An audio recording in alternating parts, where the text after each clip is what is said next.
یہ جو شک تھا ندیم کے دماغ میں، اس کے دل میں گھر کر گیا تھا کہ اگر یہ دیر سے آتی ہے تو کوئی نہ کوئی بدکاری کر کر آتی ہے، کچھ نہ کچھ غلط کر کر آتی ہے۔ اب یہ شک اس حد تک بڑھ گیا کہ دونوں میں مار پیٹ شروع ہو گئی، اکثر لڑائی جھگڑے، مار پیٹ سب کچھ رہا، جس پر رانی نے اپنے بھائی مقصود سے کہا کہ میرے گھر کے حالات تو بڑے خراب ہیں، مجھے تو ڈر ہے کہیں یہ مجھے نہ دے۔ جب یہ مجھ سے لڑائی کر رہا ہوتا ہے تو اس کا جو روپ ہے وہ بالکل بدل جاتا ہے، جس پر مقصود کہتا ہے کہ میں بات کروں گا، سمجھاؤں گا، لیکن معاملات اسی طریقے سے چلتے رہے اور کچھ بھی ٹھیک نہ ہوا۔ پھر ایک دن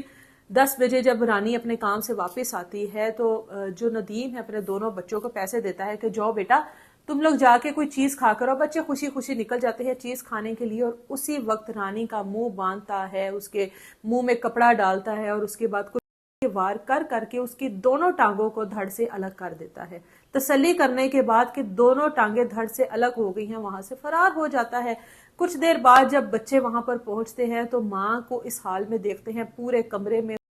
دیکھتے ہیں